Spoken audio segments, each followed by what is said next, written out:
नमस्तस्मै भगवते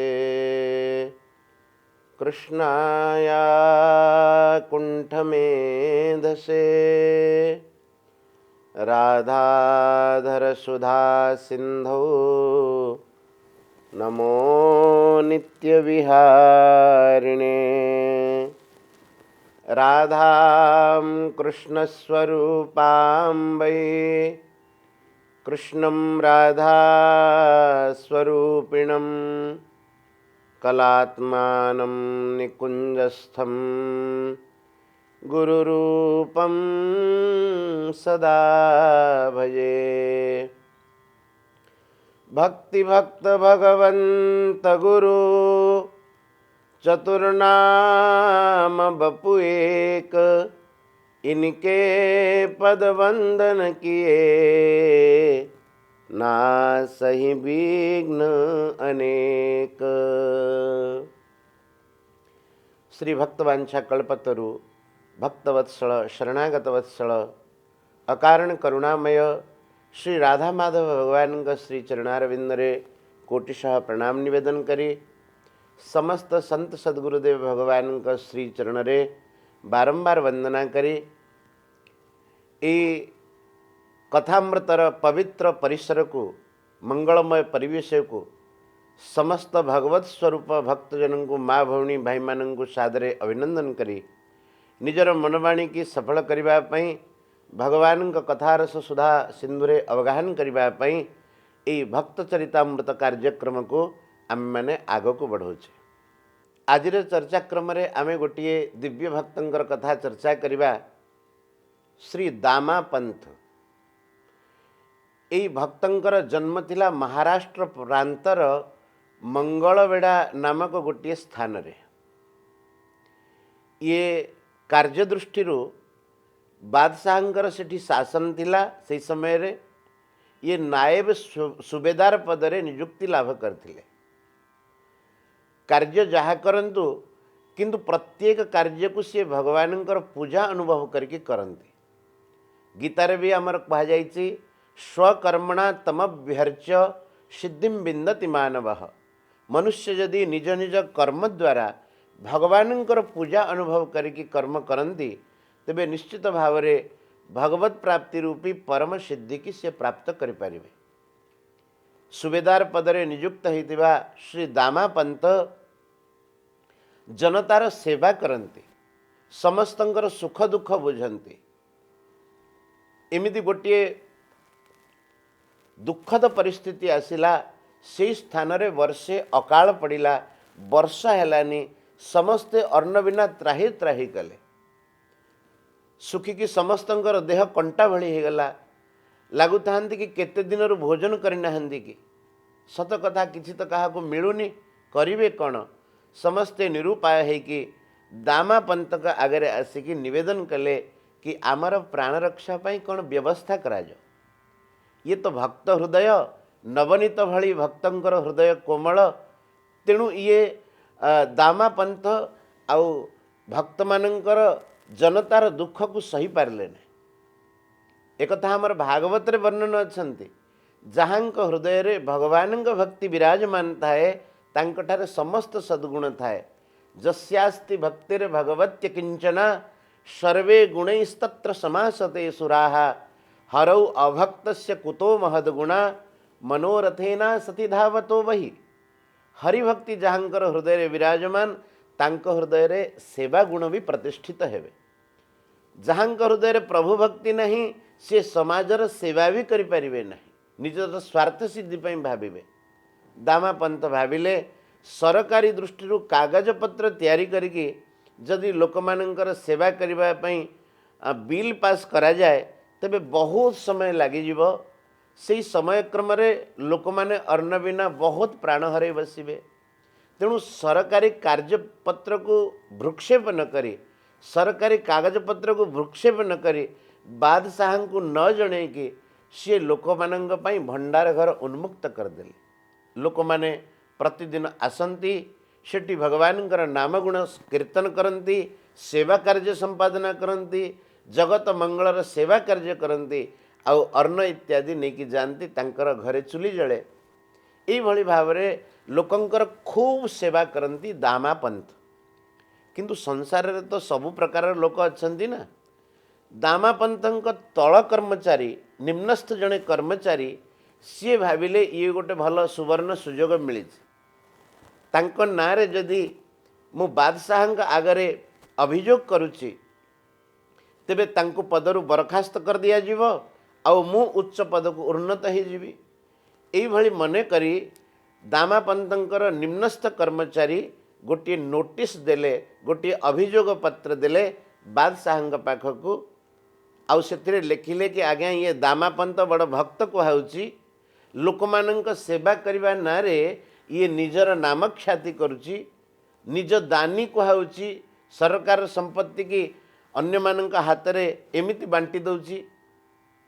आउ जदि आमे कहूचु कि तमे बादशाह को जनइलनी से कहूँ बादशाह किए मु सबुर मालिक मु जहाँ करी यही भाव में अभियोग पत्र बादशाह पाखक जाकि पहुँचला। आ बादशाह तो आपण देखती भक्तिभाव शून्य थिले तेणु राजा गोजा लोक जहाँ बुझिले फाड़े प्रकृत तथ्य को अनुसंधान न करी बादशाह कर्मचारी मानक आदेश देले कि जाओ दामापंथ को बंदी करी आण। कर्मचारी बारे कौन करते से जाकि पहुँचले ग्राम रे चहल पड़गला राजकर्मचारी मैंने कहीं आसी ग्राम को कहीं किसी भाभी पार न था। पंत महाशय द्वार देश समस्ते कोलाहल कले दामापंथंकर स्त्री आसिकी समस्त को बुझेले पतिव्रता सती साध्वी नारी तांक बाणी रे अलौकिक शक्ति थिला। सी कहले मोर स्वामी एवं भगवान सेवा पूजा करुछंती आपण माने टिके प्रतीक्षा करंतु किछि समय भितर सी आसिकी आपण सहित भेट हेबे कौन कहवा को चाहते आपण तांक साथरे कथबार्ता हेबे। ठाकुरंगर सेवा पूजा संपन्न करिबा परे दामापंथ आसिकी द्वार बाहर देखिचंती कि सबु कर्मचारी मानकर भिड़ होईची पचारे कथा कौन कर्मचारी माने जेतिकी उत्तेजित थिले आगरु दामापंथंकर सुंदर मुखकमल सुंदर बाणी एवं सुंदर व्यवहार देखी तांकर हृदय को टिके शांति मिलिला शीतल हैला। सत कथा साधूनां समचित्तानां सुतरां मत्कृतात्मनां दर्शनान्नो भवेद बंध पुंसोक्ष्णो सवितुर यथा। जेमिति भुवन भास्कर सूर्य भगवान प्रगट हो गले मनुष्य नेत्र सम्मुखरे आउ अंधकार रही जाए नहीं से भली भाव में संतंकर दर्शन मात्रे मनुष्यर मन को शांति मिले। किए केते उत्तेजित होता हो संतंकर दिव्य स्वरूप को दर्शन कले से निश्चित भाव में हृदय आनंदित हो। राजकर्मचारी मानकर मन शांत होती सब कथा को बुझे चिंती दामापंथ कहले तमें चिंता करनी मु तुम सांगे जीवी टिके ठाकुरंकर सेवा संपन्न करदेले आउ मोर अर्धांगिनी की मुझे बुझे दूची तापर तुम सांगे जीवी।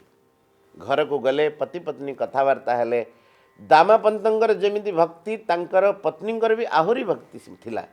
से बड़ भक्तिमती थिले कहले स्वामी प्रभुंकर इच्छा ही पूर्ण हो आमे तो कहार अनिष्ट करिने समाजर कल्याण करिचे निज स्वार्थ पई किछि भी उपयोग करने जदि आम मानक पई भगवानकर एई विधान एठी जेमिति तुमे सेवा करुथुल प्रभुंकर जनतार सेमिति मंगलमय परिवेश रे मंदिर बसिक ठाकुर को स्मरण करिवो एथिरे चिंता करिवार कोन अछि। पति पत्नी कथबार्ता हेले दामापंथ राजकर्मचारी मानक सहित आसिले तांक हाथ में बेड़ी पड़गला से भी तांक मन में दुख नथिला।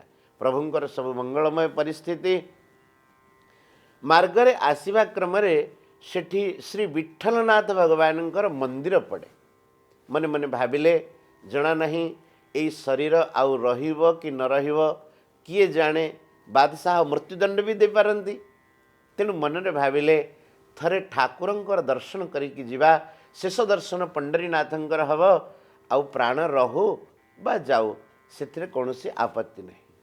राजकर्मचारी मान को निवेदन करी कहले कहले आज्ञा मोर गोटे शेष इच्छा आपन टिके पूर्ण करिवे मु टिके प्रभु को दर्शन करिकी जिबा को चाहूँ। कर्मचारी माने मनरे तो टिके संदेह कले किंतु तांकर व्यवहार कर्मचारी मानक लगिला कि ये निश्चित भाव में भक्त लोक ये असत्य भाषण केतबेले करिवेनी। तांको कहले तुम्हें प्रभुंकर दर्शन कर आउ शीघ्र फेरियास। दामापंत जाइकी जेतेबेले श्री पंडरीनाथ भगवान का सम्मुखरे उभा होइचंती तांको हृदय कोह पुरीगला, कंठ बाष्परुद्ध हो गला, नेत्र अश्रुण हो गला। भगवान को कहले कि प्रभु जना नहीं आउ तुमर ये मुख कमल दर्शन हो पारिबो कि नहीं, इटा शेष दर्शन प्रभु, तुमर दर्शन करके जाऊँगी, तुम चरण रे निवेदन शेष समय रे तुम्हें मते टिके स्मरण करथुव। अनेक समय भगवान को मंदिर रे बीती जाइए। बहु समय पर दामापंत को लगिला कि अरे राजकर्मचारी माने सेपटे प्रतीक्षा करथिबे, मो प्रति संदेह करिवे, काले मु असत्य कहीदेली बोली भाविबे। ना ना मु तो ये प्रभु भक्ति रे विफल हो गली, जीवाको हब। एपटे दामापंथ निजर मनोवांछा को भगवान सम्मुख में प्रकाश करी आसिकी कर्मचारी मान पाखरे पहुँची। पूर्व भली तांका हाथ रे पुणी बेड़ी पकई दिगला, हाथकड़ी पकई दिगला, आग को लेकिन जाऊता। भक्तवत्सल भगवान भक्तर ये दुख को आउ सही पारे। प्रभु भाविले जी संसार पई निजर सर्वस्व समर्पण करछि, मो पई सबकिछि समर्पण करछि, जनतांकर दुख को जी सही न पारिकी तांकर सेवा करुछि, से भली भक्तर कौन यही गति हवा दरकार। भगवान को आउ भल लगिलानी। सी गोटे सुंदर बालक रूप धारण कले, पहुँची गले बादशाह निकट में। सेपटे सभा लगी थाए, बादशाहर कर्मचारी माने बसिक विचार विमर्श करथांती, गर्जन तर्जन करथांती, दामापंत नाम रे अनेक प्रकार अभियोग करथांती। यही परिवेश भितरे भगवान श्री पंडरीनाथ भक्त उपरे करुणा करी जाइकी पहुँची गले बादशाह सम्मुखरे। सत कथा भगवानंकर मुख कमल दर्शन करी संसार रे किए भी तांकर न हो जीव। प्रथमे जेतेबेले ठाकुरंकर कुंचित केशयुक्त सुंदर नील कमल सदृश तांकर बदन को दर्शन करचंदी, बादशाह आखि लाखिगला से छोट बालकटी उपर। पचारिले बाबू तू किए, कौठू आसीचु, तोर परिचय कौन? भगवान कहले मोर नाम होची बिट्ठू। छद्म रूप में ठाकुर थिले, कहले मोर नाम होची बिट्ठू, आउ मोर स्वामी होचंदी श्री दामापंत भक्त। सीए देले मु खाए, सीए सेवा कले मु सेवा पाए, तांको बिना मोर आउ केही नहांती। हेले तू एठिके आसीचु काहेंगे? दामापंथ संसार रे सेवा करी, जनतांकर सेवा करी समस्त संपत्ति की से विनियोग कर देथिले। आउ तांकर निम्नस्थ कर्मचारी माने असूया दोष युक्त होई, तांकर निम्नस्थ कर्मचारी माने असूया भाव रे युक्त होई तांक नाम रे अभियोग प्रस्ताव आनिथिले। आपण विचार कलेनी, तांको हाथ रे हाथकड़ी पकईकी तांको बंदी करने को चेष्टा कले, किंतु मोर स्वामी केतेबेले हेले असत्य भाषण करना। यही निय जेतिक संपत्ति जनसेवार लगी मु ताहाको तुम श्रीचरण रे अर्पण करुछि। एतिकी कहिकी गोटे सुंदर स्वर्ण मुद्रार गोटे थैलीटे बादशाह सम्मुख रे ठाकुर रखिदेले। भगवान का बाणी रे की किमिया थिला। बिट्ठुंकर से कोमल बाणी शुणिमा मात्रे बादशाहर तन मन प्राण सबु किछि हरण हो गला। सत कथा राधाराणी कही सखी मानू ठाकुरंग कथा शुणिले किए भावमग्न हो जीव। शुणी जार कथा पदे उमार मा प्राण बिकिबे पदे गो, सचिन रमिबे इंद्र पदे सजनी गो, सचिन रमिबे इंद्र पदे सजनी गो। जहाँकर कथा शुणिकी संसार रे एमिति किए अच्छी जी विमुग्ध न हो, आउ जहाँकर रूपकमल दर्शन करी संसार रे एमिति किए अच्छी जी आकर्षित न हो। यद गो द्विजद्रुम मृगा, यद गो द्विजद्रुम मृगा पुलकान्य बिभ्रन। भगवानकर रूप दर्शन करी तो गोमाता माने, पक्षी माने, यही वृक्ष माने अचलरू सचल हो जाती। तेणु बादशाह कथा तो कौन कहवा, मने मने भावु था ये कौन सी साधारण पिला नहीं पारे, एते सौंदर्य का पाखे केमिति हो पार। किंतु भगवानंकर जनमन मोहिनी शक्ति क्षण करे विचार करुता पारे दामपत्न पाखरे कौन सी सेवक थाई पारती।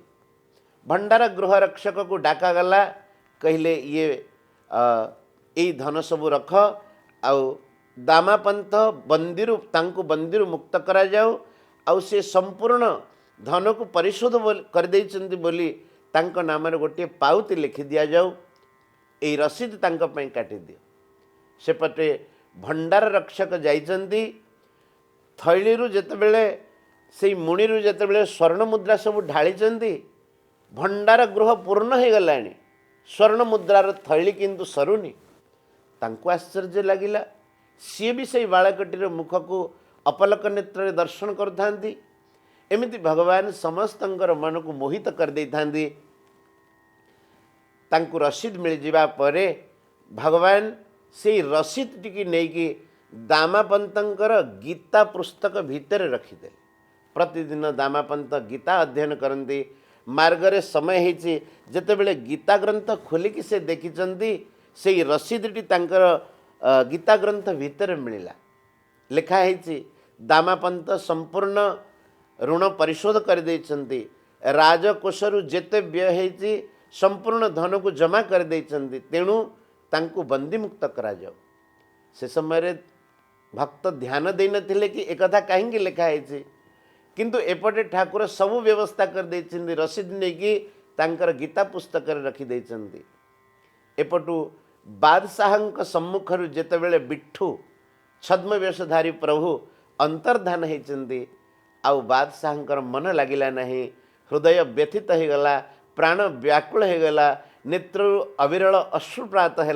मने मने भाविले मु से कोमल बालकटी की सदाबेले सम्मुखरे दर्शन करथांती, तार से मुख कमल को देखुथांती, तार से मंगलमय वचन को शुणुथांती, किंतु से तो अंतर्धान हो गल। एतिकी मन मन भावुथांती। सेपटे भगवान भक्तर कृपा करिकी, भक्त उपरे कृपा करिकी मंदिर रे विराजमान हो जाइथांती। बादशाह व्याकुल होइकी दौड़िले। राजकर्मचारी माने दामपंतंक हाथ रे बेड़ी पकईकी बांधिकी नहीं आसुथांती। एपटू बादशाह दौड़ी कले, दामा दामा दामा, हे भक्तराज मो उपरे करुणा कर, मो उपरे करुणा कर। एति कही सी भक्त श्री दामापंतंक चरण रे लोटी गए। आज भावुथांती भक्त कि ये की विचित्र कथा, ये बादशाह तांक मन रे आज एभली भाव, नेत्र रे अश्रु, एक कथा केतेबेले देखा जाएनी। जार हृदय अतिशय कठोर, ता मन रे एपरि भाव केमती देखा गला। बादशाह केवल एतिकी अली करथांती, हे दामा भक्त मते तुमर से सेवकटीर टिके दर्शन करे दी।